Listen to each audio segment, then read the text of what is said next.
Greetings, Department of Tangents listeners, and welcome to episode 20, a conversation with comedian Nick Vatterott. Nick is playful and inventive in his stand-up act, something I got to see firsthand at his recent Boston date at the Gas stand-up show at Great Scott.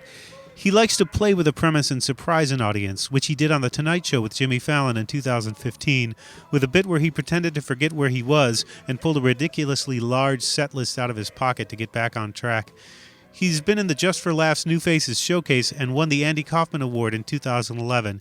And you can see and hear his stuff and pick up his album for amusement only at his website, nickvatterott.com, nickvatterott.com.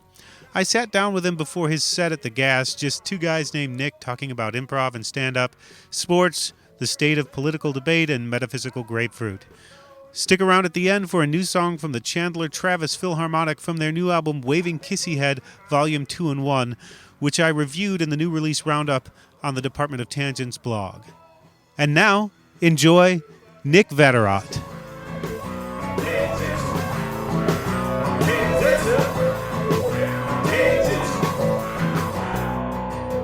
I just drove up, just got in like minutes ago. Haven't even taken my coat off yet. Do you need a minute to say No, this is it. This is what I came for. I was practicing podcasts the whole way up here. It seems to be a skill people need to have these days. Yeah, you need to be able to talk, and at points listen. You know, I don't listen when I talk, right, so I have no idea what I'm saying. That'd be like a circular breathing sort of Kenny G kind of thing that's just hard to master. Someday I'll be able to, pat my head and rub my belly at the same time. But until then, I say words. I listen to what the other person says back to me based on what I said, and that's how I figure out what I'm talking about. You should institute that as a program and teach that to people, because I feel like it's something people should know. It's a lost art. It used to be very popular. Yeah, people used to do it all the time. All the time, and now no one listens to anything. They just talk. They've removed the listening part altogether, because it's way better just to talk. Because that's every conversation people have is, when do I get to talk? That's like every debate, every argument. It's just like, okay, I'll let you say your case, but I'm basically going to say I have this thing in the chamber. I'm going to shoot regardless of what you say. Just waiting for the pause. Yeah, pause. Like, but let me say this though. I'll launch this like a t-shirt cannon. Yeah. That's basically what debate is these days. Dueling t-shirt cannon. Yeah. Two t-shirt. It's the fans are firing back down at the mascot. Yeah. Mascot's got a t-shirt cannon. Fans got a t-shirt cannon, and it's just I don't know. It's all chaos. That's why we're moving chaos. The doomsday clock. Yeah. What is with that? What's the doomsday clock now? It's supposed to measure how close we are to the end of civilization. But did it get adjusted recently? Because I remember it as a kid, but I feel like I've seen it on news feeds recently, and I didn't bother to click to see why it's coming up again. Well, apparently they adjust it every January, and it was adjusted from 3 minutes to midnight to 2.5 minutes to midnight based on this year's political events. Okay. What happened last year? I kind of tuned out. I don't know. I sort of woke up yesterday. Yeah, right. It was Halloween, and then it was January, and I'm not really sure what happened. Yeah, I think the Cubs won. I think it was the big thing. I think that's what everybody got upset about. Yeah. They were terrible. They're very upset, and then everyone's just yelling at each other because a lot of people wanted Cleveland to win. They shouldn't make baby bears play. I know sports. It's cruel. It's very cruel. Yes. Or at the very least, don't put a shirt on them. Yeah, let them be. Just let them be. As nature's attendant. I think that would be fantastic if you were to let baby bears out on a baseball field for 3 hours and just let them do whatever the hell they want. I would rather watch that than most baseball games, to be honest. I enjoy baseball selectively. I'm a huge Cardinal fan, which I don't know how that rolls here in Boston. Boston's had an amazing sports town. Amazing. Boston's taken a lot from St. Louis, though, and I have a bit of a resentment. I know it's tough you got to walk on eggshells talking about sports in Boston, but like Patriots, they've stolen, some Super Bowl moments from our Rams when we had Rams. Now we don't even have Rams anymore, But I think the Red Sox beat us in the World Series. I think isn't that right? Am I remembering correctly? So I feel like Boston's always like kicking our ass, and in moments where St. Louis is it's so close to glory, and then all of a sudden Boston comes in and breaks some curse, that like it's like, God, why do they have to break the curse when we're there or whatever?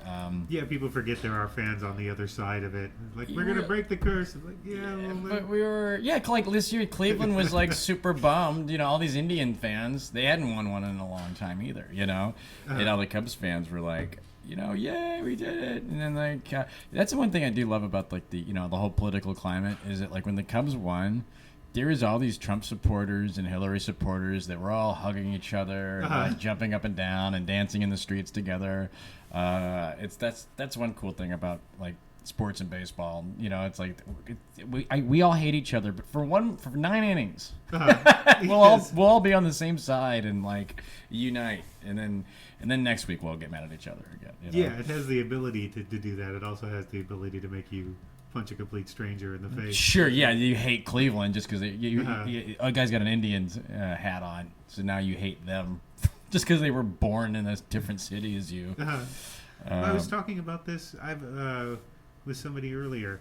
I've never necessarily been a fan of the hometown team anywhere I've lived. I was in Rochester and Buffalo, and then out here.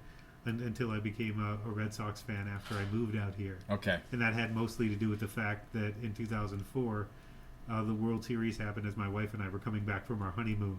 Okay. And this town was happy as a unit for the first time, I think, in its history. And it felt like it was for us. Right. That's so nice. It's like, look, everybody's so happy. Everybody's letting you in traffic. And the honeymoon continued. Yeah, and then it's just a year after that. It's like, oh, well, that... Oh yeah, it wears off real fast. Yes. Like real fast. Cardinals or whatever will have like a good. Everybody in St. Louis is nice to each other. And then, next thing you know, you're getting cut off in traffic, and then it's all back to middle fingers on the freeway. Yeah, well, people say that the Midwest is everyone's nice there, and everybody on the coasts are, the East Coast is mean people, and I don't necessarily subscribe to that. I landed in LaGuardia yesterday in New York, and been in New York for a couple months. And my cab driver, just right out of the gates, he's like, "Hey, sorry about all the traffic over there. These idiots, get out!" And he was just like New York right out of the gates. This guy over here, what are these idiots? Everybody's an idiot driving around today, just sitting in the, he kept saying, it's bumper cars. It's all bumper cars over there. Missing bumper cars, And then he was just like a character and hilarious and just super aggressive and just like yelling at everybody. And like just the second I got to New York, the first guy I interacted with was that guy. And I was like, it's nice to be back in the East Coast, Right. And the Midwest is sort of like, I think they still have that same fire. They just wait till they get home to sort of have say all those things. Like, the difference between New York and the East Coast and the Midwest, in my mind, is like if somebody's like cutting their toenails inside a Starbucks, right. Like people from the Midwest will like quietly like not say anything, and then the whole ride home be like, "I can't believe he did that." They'll talk about it for weeks. Remember when we saw that guy? Oh, I can't believe. Oh, I just can't believe. But in New York, they'll go like, "Hey, knock it off." They'll go up to the guy, tell him to quit doing it, kick them out of the Starbucks when they're like not there doing anything. Buddy, if I can't do it, you can. Yeah, exactly. I think like Midwest could take a little page, from that. It sounds very Garrison Keillor-esque the way you've described it. It's very somewhat stoic. I think like Wisconsin, I think are like the nicest people, But I swear, I know they go. The nicer you are up front, I think the meaner and more biting you are, behind closed doors. I've seen it.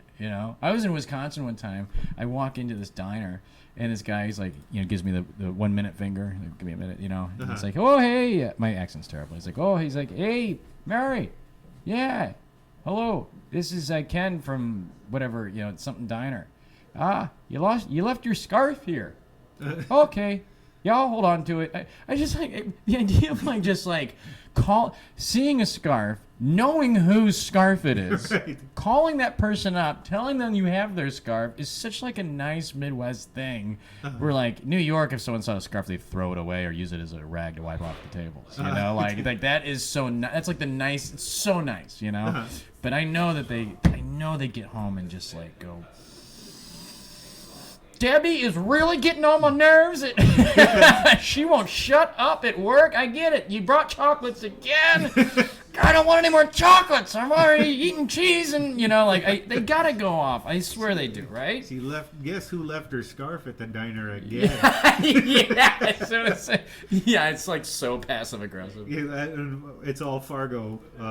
Yeah, yeah. They're all just one Accents. They're one scarf away from throwing somebody in a wood chipper. You know, I think that's. Well, did you grow up in St. Louis and move to Chicago? Is that yeah, the way? Moved to Chicago after college, or after me and college went our separate ways, and then.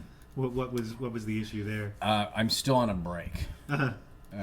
20 years later, I still tell people. College wasn't really working out, so I was like, well, I'm going to do some comedy. So I went to Chicago. Second City came through Columbia. I was doing the only thing I didn't hate that as far as school goes was writing a humor column in the newspaper called My Humble Opinion, and I was in an improv group called Comedy Wars, and those were like my favorite things. And then local comedy club had an open mic, or they didn't have an open mic. They had a comedy contest. Survivor was like the big hot new reality show, and so they had a Survivor comedy series, and so I went and did that. And I was like, this is fun. I like doing this, you know. And also, all my life, people said I should, you know, you should do comedy. And so I was like, fuck it, I'm just gonna go to, you know, Chicago, and.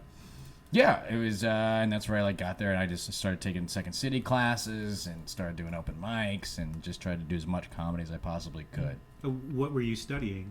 In school, Yeah. I was like, I was undecided until they made me pick a major. Then I did interdisciplinary studies, where that's where you kind of like just do a buffet of like, well, I think it was like a mixture of like English, communications, and theater or something like that. Maybe, you know, it was all like arts. Do you know? I thought you knew. I sent you the transcripts. But I just like wasn't like, you know, it just didn't. I don't know. It just didn't. It wasn't. I was more excited about writing this humor column. I took J200 because I was like, oh, I like where I write in this column. Maybe I should be a journalist. I didn't realize that University of Missouri was like the hardest journalism school in the world, and the first class is like a weed out class to weed out all these people, you know. And I was just, welcome to the world. I mean, that class destroyed me, you know. And I thought it was funny. I was like, I'm the only person in this whole class of like 500 people that it actually has a column every week, Right. but I'm doing the worst in this class, and I got kicked out of the class, and I was like, you know what, this isn't. Yeah, I'm gonna go. I actually sat down with my guidance counselor, and she goes, "Why are you signing up for classes again?" And I was like, "Because that's what you're supposed to do." She's like, "But why are you here?" I was like, "Because you go to college." And she's like, "Yeah, but why are you?" She like talked me out of college. That's a good guidance counselor. Yeah, though. didn't save me enough money and time, but I think saved me a little bit of money. But I didn't want to go to college. But I think college is good to help find out what you want to do with your life, and I think it helped me figure out what I wanted to do. And I like doing these comedy things. I like that you almost said, find out what you want to do with my life. Hey, will you go to college and figure out what you want to do with my life? And you come back and like, I've got it. You're a ship captain. This is the most confusing reality show on the slate. Figure out what to do. Well, although you did have a podcast you didn't host, ostensibly. I did, man. That was a fun podcast. The Nick Vatterott show, where each week Nick Vatterott is not there, and try to do a different character every different week. But it's tough after like 50 weeks or whatever. I can't remember how many we did, but there's only like 9 different voices you can do. You know, I mean, and so they all kind of. And then towards the end, I feel like it was just me, but I gave myself a fake name. But that's a lot of fun. Is that something you run into in sketch, the different voices, especially if you're working with the same people? They're like, that's the voice that you used yesterday. I got yelled at by an improv group for doing too many voices, and I hated everybody in that group ever since. I did. I was like, if I can't do voices during improv, then when am I going to do voices, And that really annoyed me. But certainly can't do it at the job interview. Yeah. Why do you want this job? Why do I want this job? Well, let me ask all of us. Yeah. Some of us aren't on board. I'm not. I am. Just something I'm testing anyway. Yeah. Can I start Tuesday? You need to go now. All of you. All of us, even me. You need to get out of here, man. But when you first started studying in Chicago, did you know what you wanted to do? Did you want to be a stand-up? Did you want to do I wanted sketch? to do all of it. I wanted to do all of it. I didn't understand that there was a divide. I couldn't believe that there was a divide between improv and stand-up. I thought if you were funny or if you liked comedy, you'd want to do all of it. I get there, and the improvisers didn't like the stand-ups, and the stand-ups didn't like the improvisers, and they all made fun of each other. And I was just like, why wouldn't you want to do as much as possible, Mm-hmm. I loved in college writing a column that also, doing whose line is it anyway type stuff, And also I just think it helps each other. I think my improv is, I think my improv is better from the stage. All the stage time as a stand-up helps my improv, And also, if I write a bit in stand-up that never really had a place, but then, maybe there's something happens in a scene that reminds me of, this is I tried to do a stand-up bit about a lady that I saw try to put a bag in the overhead, and it was too big, and then the flight attendant kept telling her not to put it up there, it was too big, and she insisted, and then she sat down, and then the thing popped open and the bag fell on her head, and then she got mad at the flight attendant, and I was just like, she told you that was going to happen, and that it never really worked as a stand-up, but I remember being in a scene on an airplane one time, and I was like, oh, I'm going to be this character that's doing these types of things, and to inform, and you kind of improvise with that idea. So that's how I think stand-up helps improv, and improv helps my stand-up by just, me being more loose and finding a moment and exploring it organically on stage. Do you still get to do? I'm sorry. Go ahead. Oh no, I do. I don't do enough improv. I wish I did more. Stand up. You don't have to coordinate 8 other people and rehearse and find out. You can just go out by yourself and do it. And sort of I didn't have time to do improv anymore. And that's sort of why it's taken a back seat, unfortunately. But I still love it. Well, it's a strange thing to pursue because what is the end result of it? You get. Somebody sees you and casts you in something, or asks you to submit a writing packet for a show, but you can't professionally tour as an improv group, unfortunately. There's a couple of groups in the world that have figured out how to make some money off of it, but it's tough. Second City being one of them, just a touring group. Second City, there's a group called Improvised Shakespeare. They tour a little bit, but it's why the 2-man stand-up group went away, because it's just more. It's just you're splitting money with other people. It's hard enough to make money as a lonely stand-up. But to split it with 5 other people is just it's not practical. That was more economical than stylistic a situation. Also, I mean, obviously it works with rock. Bands can tour, but it's just also people have seen so much bad improv that they don't want to go. They don't know how great good improv can be. And I do think some of the best improv out there is it holds its weight with a lot of great stand-up, and it's unfortunate that there's groups that's not the thing that you can tour, because some of my improv buddies are so funny, and they've done some of the funniest things I've ever seen, and it's too bad there's no market for them. Well, it seems like it's chemistry that you really need to have, and that's something that it might be hard to understand. To get that chemistry as an improv group, you need to spend a lot of time together. Yeah. But also but also if you're a good improviser, 2 good improvisers can hit it off, but it is chemistry. I've had instant chemistry with people that I improvise with for the first times. I've never had a good scene with some people I've been improvising with for 3 years. You know, like it just sort of depends. Do you want to tell them now? Hey, listen, I'm trying to think of any. The name of I something you don't was about to actually- make up a name, and then I was like, I hate when I try to make up a name, and then I'm like, Right. oh no, there is one person that they're gonna think I'm talking about them now. You know. Yeah. But you just use Bucky Goldstein, the old Stephen Wright punchline. What was his? What was that? I shouldn't have brought it up because I'd butcher the joke. If it's a Stephen Wright punchline. Yeah, what is it? I know it. Bucky Goldstein is about a woman he met on the subway. The Asian blonde. Who said that she was into she was into Jewish cowboys. What's your name? My name's Bucky Goldstein. That's right. That's right. That's right. That's the worst possible telling of that particular. And I just threw Asian blonde in there because isn't that? Yeah, that's Bucky Goldstein. Lots of. Isn't that what there's some? I'm so tired of the stereotype of Asian blondes being named Bucky Goldstein. There was some special because like when I first was old enough to go ride my bike and rent from the video store when I was a kid, one of the first things I ever rented was a Stephen Wright, comedy special, and all I remember is he had a thing at the beginning or the end. He had some joke. I thought it was the Bucky Goldstein joke, but it is about something about an Asian blonde or Asian with blonde hair, and then at the very end you see the Asian blonde like on the bus or whatever. I've never remembered what it was or why she was in there, but I remember it vividly. It's so weird that I remember it vividly but can't remember what it is. You remember that one detail that you can't place. Yeah. Every time I've seen an Asian blonde, I think of the Stephen Wright special, and I've never figured out what the joke is.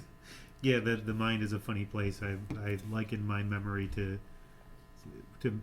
I liken trying to remember things to dynamiting a pond to fish. I don't know what's right. What's going to come up. It might be what I need. It might not be. Who knows what's going to come up when I start. Right. Was Stephen Wright somebody that made an impression on you early on? Did you have? I was impressed that he was able to fill an entire hour with jokes that were about 20 seconds each. Right. That blew my mind, and I loved it. I got that one, and I got the Rodney Dangerfield special where he has all the. It's like he's got like young Jerry Seinfeld. Yeah, Nothing Goes Right and all those. Yeah, it's Bill Hicks and Lenny Clark. And, what was it? Bob Nelson was on it. Bob Nelson, yeah. I interviewed him a long time ago. That was a lot of fun. I always like he's in a movie called Brain Donors that I enjoy very much. That 3 other people I know have seen. That's about it. John Turturro. I think it was Mel Smith and Bob Nelson. I'm gonna have to look that up. It was sort of an homage to the Three Stooges. Oh, really? Or Three Stooges, Marx Brothers kind of thing. He was so funny. He's down in Ozarks now, right? Isn't he down like in I thought he was still Branson? I thought he was still in Massapequa. I thought that's where he. Oh, is it? Maybe. I thought I looked him up. I was like, where? Because I was like, what happened to him? And I because I thought he was so funny, and then. I know him on Facebook. I know he's still out there. So is it? Maybe I got my stuff confused. I thought he had like a run down in Branson at some point. I was like, I'd love to go see that show. Yeah. So your sister is also a performer, correct? Yes. So did you both get into comedy early on? Was it something you shared? Was there a one-upmanship? I think she sort of, she like majored in theater in college. She did theater in high school. Uh-huh. I think my mom sort of like encouraged her a little bit and pushed her in that direction. And as I sort of like started pursuing more comedic type things, I think I don't know. I remember like I came down and taught like an improv workshop at her college one time. But I think she was like, I think I was sort of like kind of hemming and hawing about it for so long. I think she she majored in it in college, and I think from the get-go she was like, I think she said she like saw a friend of hers like class schedule, and I was like, I want to take those classes. Those classes sound fun. And so I feel like she did college the right way, where she like went and then what the heck? Oh. How do you turn this off? Weird. It's weird the second I touched my phone. Somebody called me. That was weird. I'm so embarrassed. It's a gift. And why did that happen? It's so weird. The League of Substitute Superheroes. I had a dream last night that my uncle was doing stand-up. I've never had a dream about my uncle my entire life. You do have an uncle, though.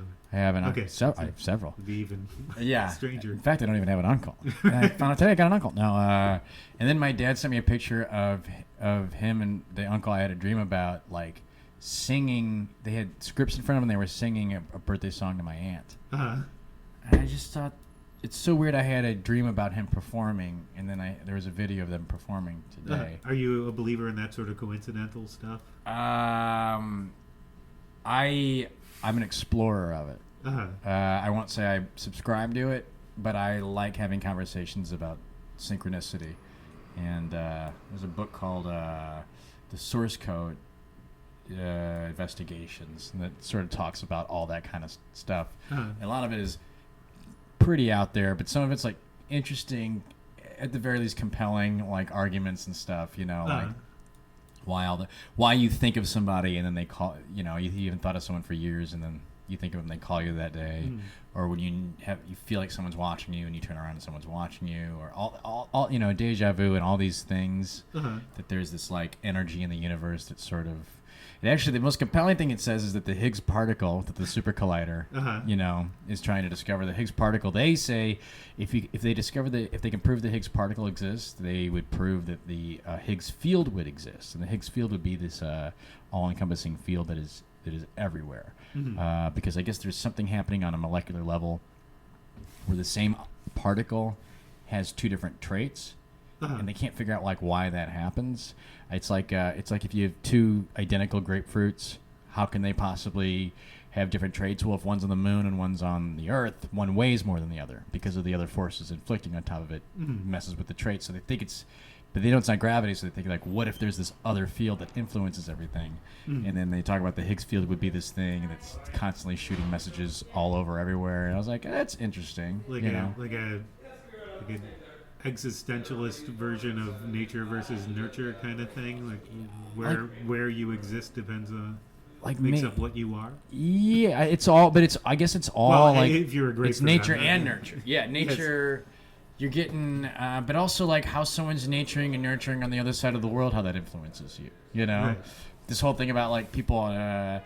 Listen, I don't say I believe any of this stuff 100%, but I say it's interesting. I'm open to it, I guess I'll say, Is it just fun to explore? Is it something you think, maybe somebody's going to be able to prove this someday? I don't know, man. It's like, some of this stuff happens so often, or it's so weird, and I get you just, you got to chalk it up to, you got to chocolate it up sometimes. You got to chalk it up to coincidence, because, like my atheist friends who just don't believe anything, they're always like, well, what about all the times you thought about something and they didn't call you? I'm like, you're no fun.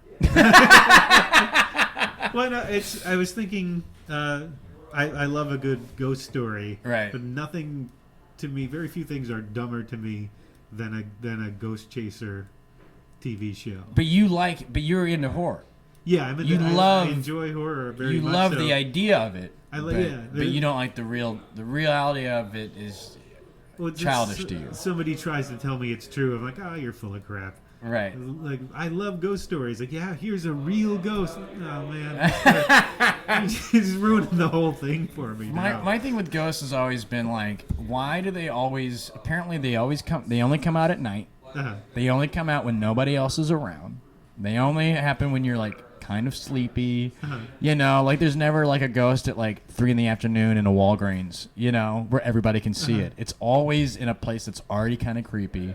Right. It's already dark. It's like ghosts aren't like, okay, here's the deal. Don't only come out when no one else is around, and so that no one believes them. It's like I can't. And also so like they tell them at the meeting. Yeah, flick the lights off and on, and then open and close the door. I know you really loved that Walgreens. Yeah.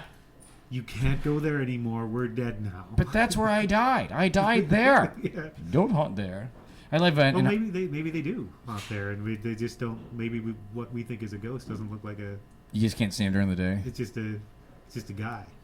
I thought it was, excuse me, do you work here? No, I'm a ghost. Okay, you don't know where toothbrushes are, do you? No, Yeah, too. no one's ever scared. I do like how like 8 of my characters so far all sound like Julia Childs. I don't know why. I'm like stuck on that voice. And the low Julia Child as well.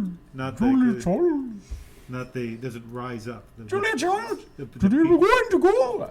The peaking Julia Child. Peaking Julia Childs. That's a movie I'm writing. Yes. Yes, it's at Sundance currently. So I wanted to ask, do you approach stand-up as sort of solo sketch? We talked about how the different skills sort of help each other. I'm in a sketch group called Heavyweight, and very funny comics are in it. Mark Rotterman, T.J. Miller, and Brady Novak, and we all kind of do improv sketch and stand-up.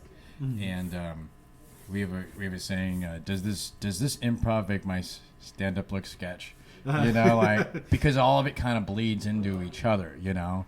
And I think like there's definitely like stand-up bits that like that like I did as a stand-up, but then I bring it into the sketch world and be like, hey, let's do this. Can we do this first game of baseball bit? And so it's like in stand-up I play all the characters, but in sketch it's like, why don't I just have these guys play the other characters instead of me running around? And then they make it better because they have ideas and they riff and they're funny. And then vice versa, if there's sketches that I've done in our sketch group that I'm like, I bet I could turn this into a stand-up bit and then go back into it. And I think like that sort of influenced the stand-up a little bit, I also I think the biggest influence is when I first started doing stand-up in Chicago.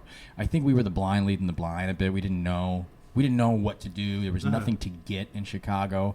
It was just us sort of like trying to figure out stand-up together. And we'd heard there was this alternative scene happening in New York, but we didn't know what it was or what those people were doing. And so I think I just sort of looked at stand-up as like at every open mic you get like 4 minutes, so it's just your one-man show for 4 minutes. So anything you think is funny or be interesting to do is on the table.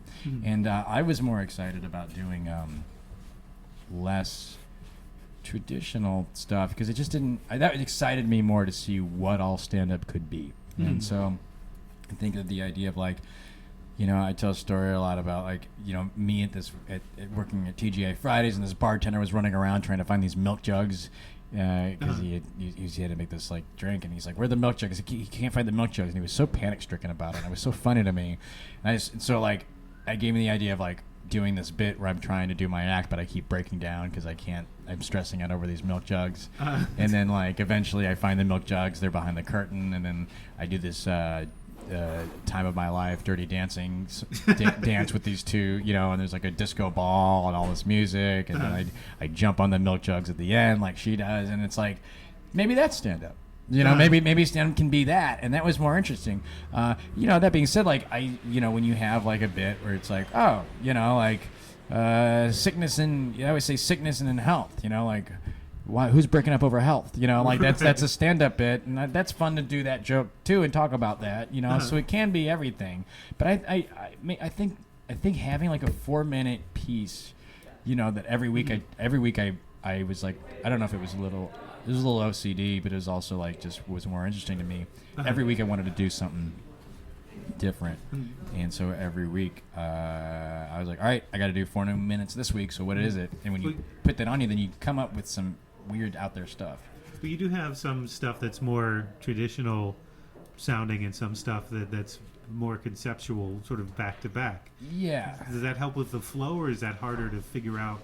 I think the more traditional stuff sort of it's sort of the it gives substance, or at least like it sort of like is.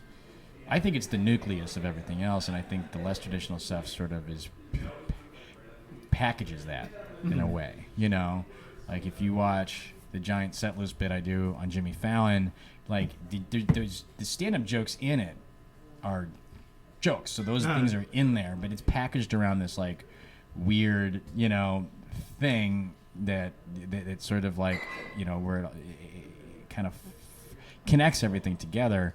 And like in the album too, and on for amusement only, I do this director's commentary throughout the whole thing, you know, basing on a live director's commentary of things that are happening. That sort of packages what's happening inside of it, which is just, you know, cell phone jokes and marijuana jokes and stuff like that. That's less like, you know, that's more mainstream. But that's why I think it's good to do both. You know, some comics are mainstream comics, some comics are just alt comics. And I think it's important to do both because, like, clubs make you a strong comic, you know? Like, you can't get away with as much stuff in a club.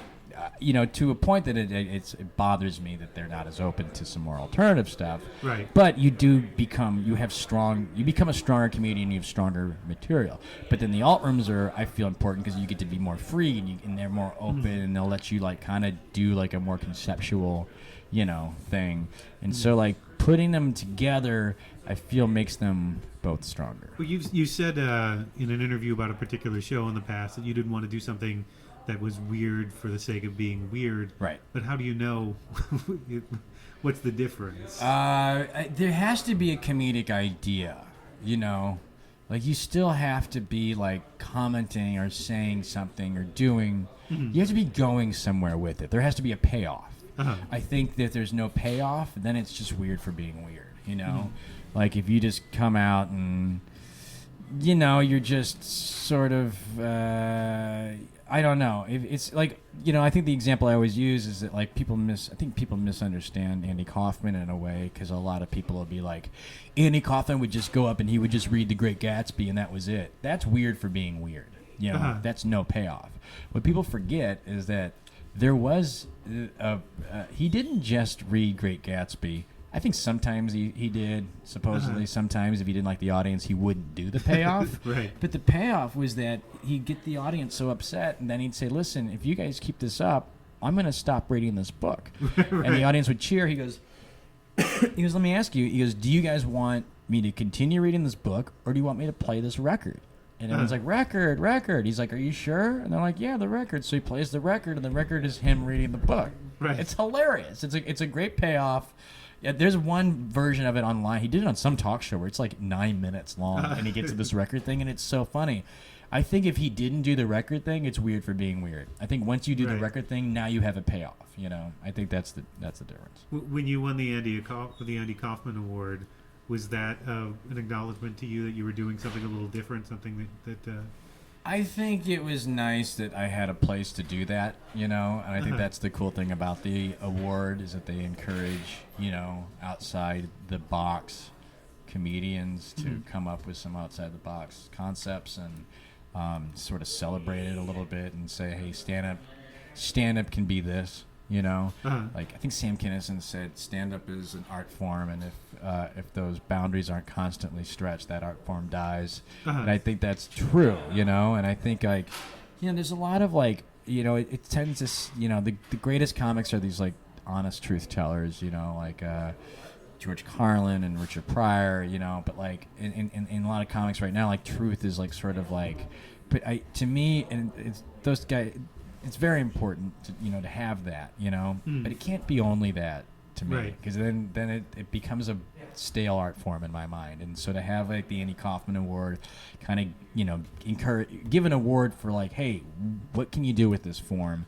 And yeah, it was nice to win that award. You know, it was nice to, especially, you know, like the Kaufman family, Michael Kaufman, and you know, and for them to sort of, like, be like, hey, you know, we thought what you're doing with the form is cool, was like that was like a cool. That's cool to have that acknowledgement. Yeah. Well, I wanted to ask about the Fallon set as well, with the giant set list. Right. There's that moment leading up to that where you're sort of saying, oh, I forgot my jokes. And there's that moment of confusion. Yeah. Where it's people aren't necessarily sure it's a bit or not. Is that something you like to?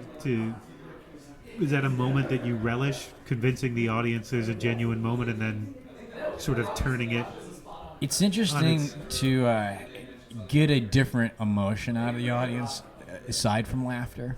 You know, like I think that to make an audience laugh and cry would be interesting. But I have yet to hit that threshold of what that would be. But that'd be interesting to get. You know, I think some people have done it. I think Tig Notaro might have. You know, get to that point. You know, But to have a moment where people are like, I don't know what's happening right now. Right. You know, like to have to sit there and have the whole, because it's all tension. Comedy is all tension, right? Uh-huh. And it's creating the tension and it's, you know, and releasing every that's what every joke is to a point. And so to create as much tension as possible, you know, like is very fun. In that moment where people think that I've forgotten my act, it creates so much tension in the room, and that's a very fun tool to play with after that, you know. As long as you let it out eventually. Right, and that's what I feel like. That's why, like, the reveal after that is like the payoff. Because if you just do, if I just make it awkward, then that's weird for weird's sake, and that's there's no point. Well, it's more traditional in that sense too. What's that's sort of the setup punchline of that bit. Yeah. The setup is the I forgot my joke, and the punchline is the giant set list. Right. Right. It's just not something that you would traditionally see on stage, but it functions. It's all much joke in the structure. same It's way. all the same way. You know, I really think like the biggest difference between alternative comedy and mainstream comedy is that generally mainstream comedy is, hey audience, this is a thing that you go through, you know, or that you can connect with. Uh-huh. Let's talk about this, because you're going to have a shared experience, and this will resonate with you in your own life. Uh-huh. And alternative comedy is saying, like, here are some concepts that may not necessarily connect with you on a personal level, but when you walk with me down this weird hallway, and I'm gonna create a world for you, and then I'm gonna show you the incongruities of this world that I created. I feel like that's like the biggest difference, because my buddy the other day was like, how do you tell if a joke is, you know, do you have an idea of which room? Because some jokes don't work in either. Some jokes, hopefully jokes work in all rooms, but there's some jokes that, like, you know, I've done the milk jug thing, and people just stare in clubs and they're like, why are you doing this? You know? I actually have a question literally asking that was written. That was my next question. Yeah. Do you have to take the temperature of a room to decide, maybe I won't do the giant set list thing today? You do, you know. It's there's no like absolute answer. You know, it sort of depends. You know, I did the giant set list thing in comedy clubs in the weeks leading up to Fallon, and it would bomb every time. Every time I did it in a club, it would bomb. Every time I did it like in an alternative room, it would kill. And you know, I think I ran it in the clubs just to like keep doing it. But I remember like doing this one comedy club in Kansas City. I was just like, I just quit doing it halfway through the week. It's like, this is pointless. You know, it's not. You know, it's not. They just don't care for what I'm doing. You know, right. Well, there's got to be something in your head going, I know this can work. Maybe tomorrow's audience is the one that it finally reaches. But then there's like some point, you know, and I get very frustrated because I'm like, well, it's got to be me. You know, I am the reason this is not working. To blame the audience, it doesn't do me any good. So I got to figure out. But then I'll do it in an alternative room and it'll work. And I'm like, it's not me. It is them. You know, I don't blame them. I'm not mad for them that they don't like it. You know, I think what it is that alternative rooms have more savvy audiences that like watch stand up on YouTube, that listen to comedy CDs, that like are fans of comedy. I think most people that go to like a comedy club, that's probably like one of maybe two comedy shows they'll ever go to in their entire life. You know, they know Seinfeld, they know Roseanne Barr. That's their expectation. They want to see that. And so when somebody comes out and is like, I'm gonna, you know, mess with the form, and then they're like, what form? What are you talking about? Do jokes. You know, it's so I can't like blame them for not being, you know. But then like the savvy crowd is like, oh, he's playing. It's almost like they're like wine assholes, you know. They're like, oh, I see what he's done with the tannins, and oh, that's very interesting. You know, he blended the. It's I think, I don't know. I haven't given up. I still like this idea of being able to have bits work in both rooms, but I just can't get down on myself when it's like, I did the guitar, the bit on Conan where the guitar breaks. Did that in Vegas at this like comedy club in Vegas every night, and it bombed every single night. Every single night I did it, and then I went to some alternative rooms, and it killed every single time. And I'm like, I'm literally walking out, and then the guitar break. I can't do it any different. It's Right. just I'm doing exactly just that, and it's just they're just not into it. They don't care.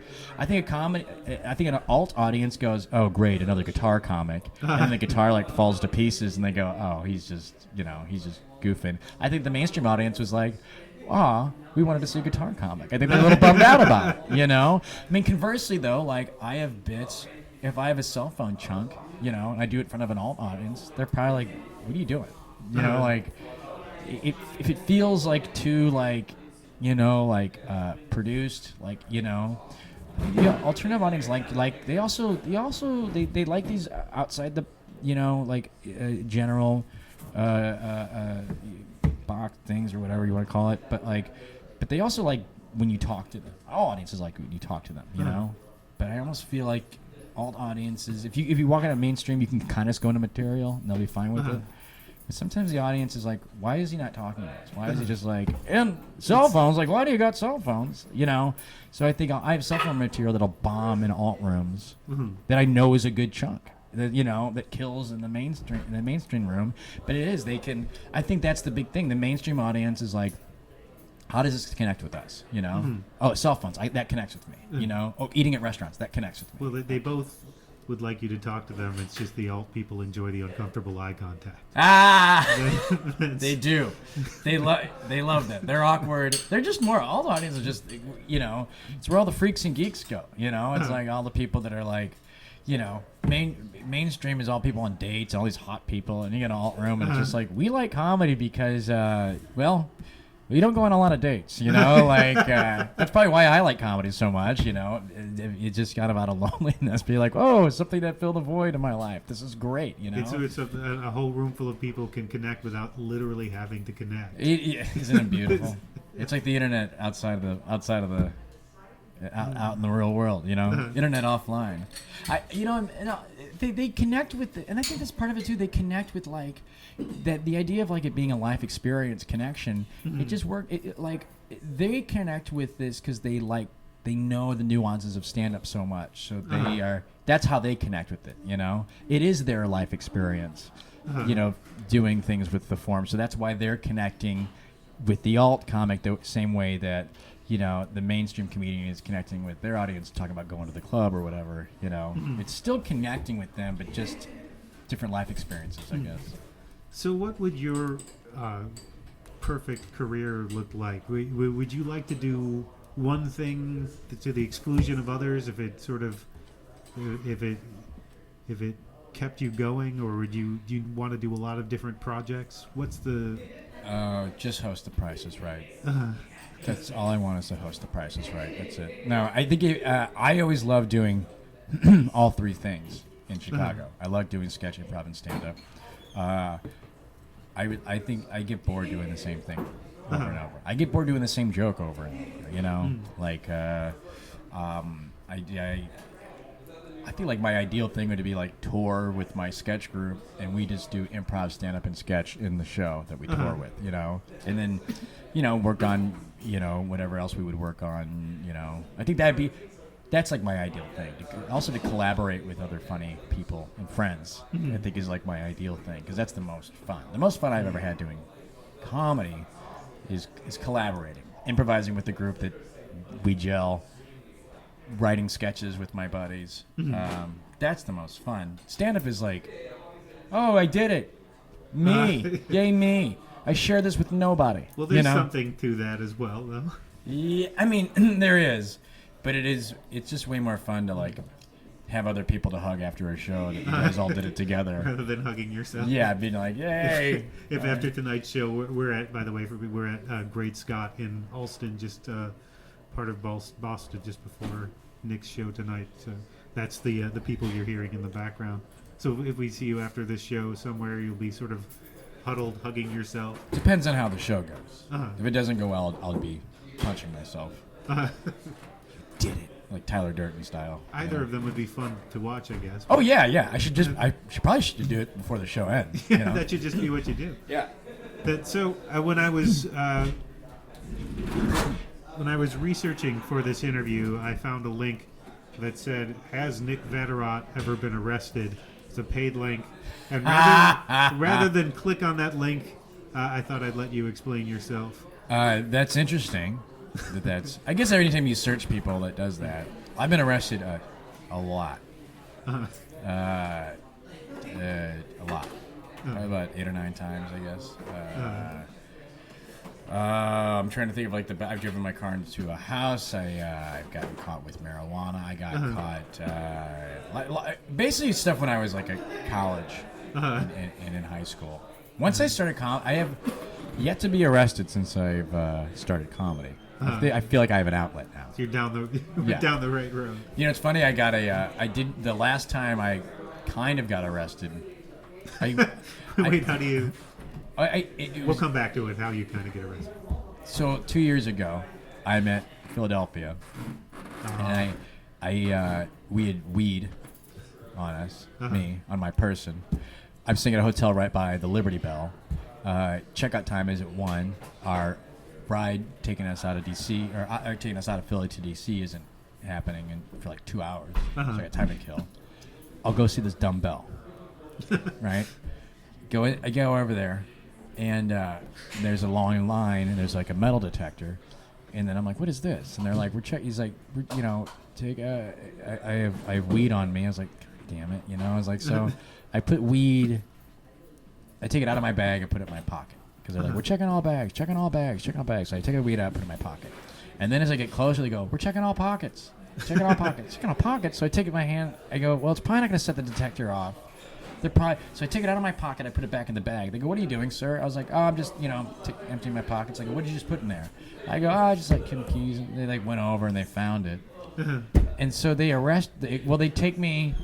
So then a police officer comes over, takes me to this room in the back, and I basically got this ticket.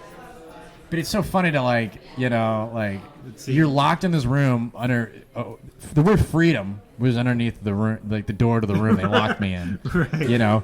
This Liberty Bell where I'm literally I'm getting ticketed for my lack of liberties. The Liberty Bell means nothing to you after you don't have the liberty to have the thing that's legal in 3 states in your pocket. You didn't see the rest of the sign. That was the Freedom Memorial.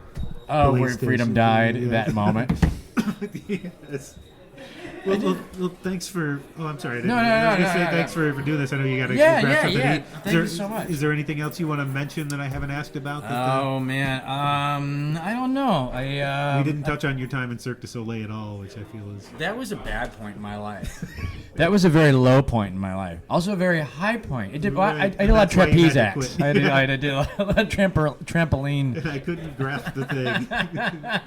Yeah, I was bad at grabbing ankles. Yeah.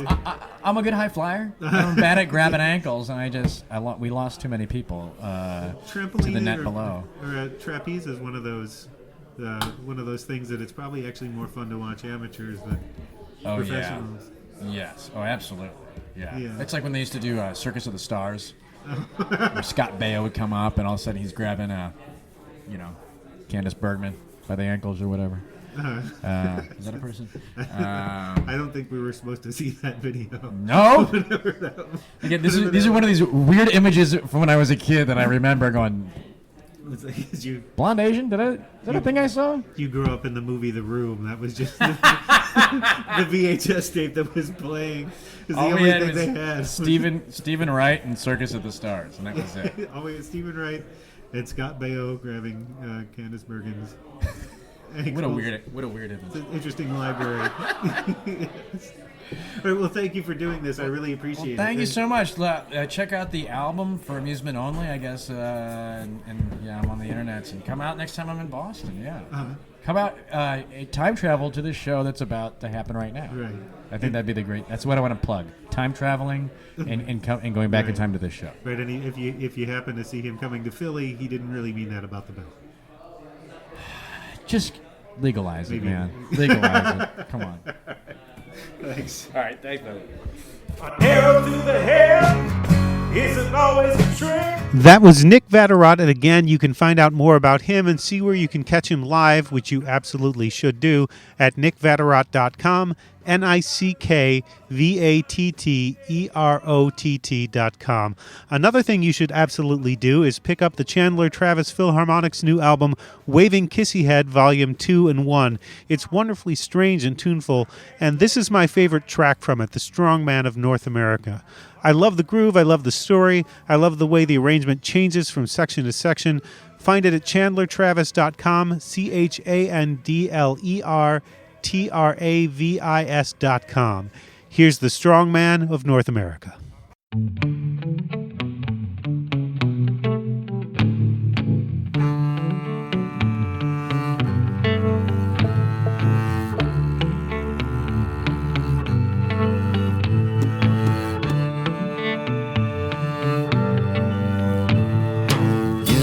To wake them, that turned out fine. Trinkets drop our pathways, found them every time. Down a long tile hallway, little hand drops free. Barefoot as the waves are chased back out to sea. While I'm not the man I was, here I am because I once was the strong man of North America.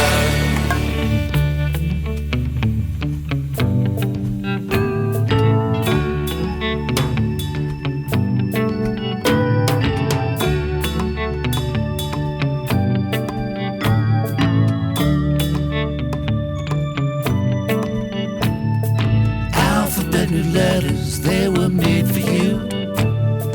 Riddles in a bottle, everything was new.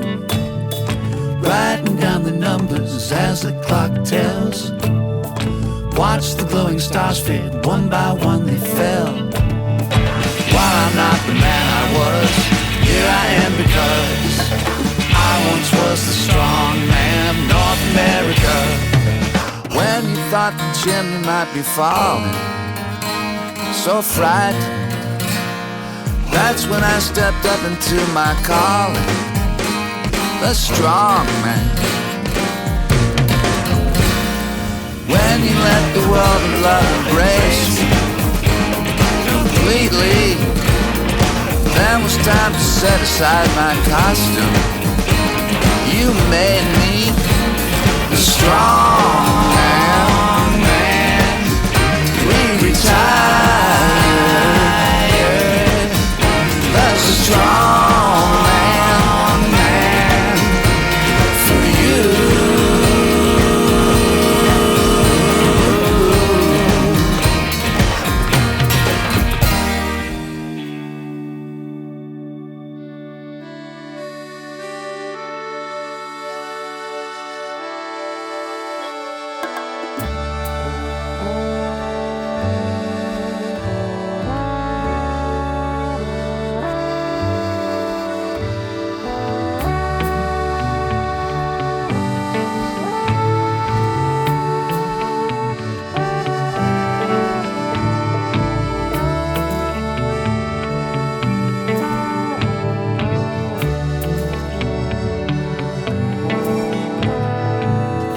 I remember to my last day. Nothing else has mattered, these thoughts never stray. Down a long tall hallway, little hand drops free. Barefoot as the waves are chased back out to sea.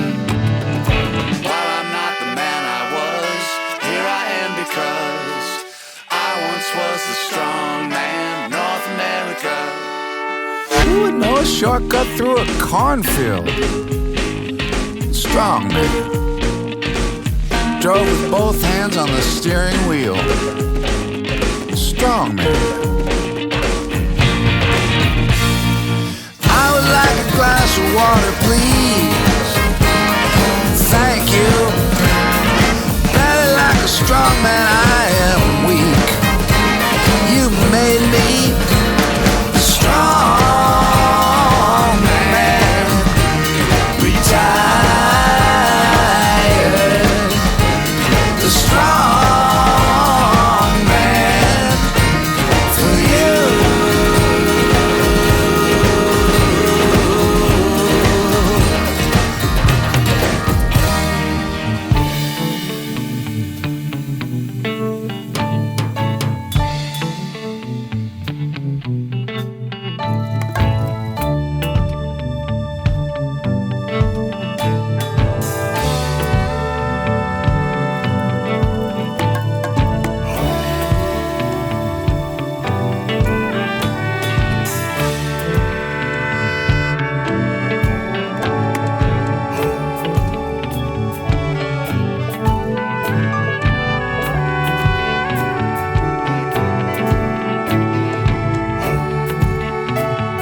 Neil Young.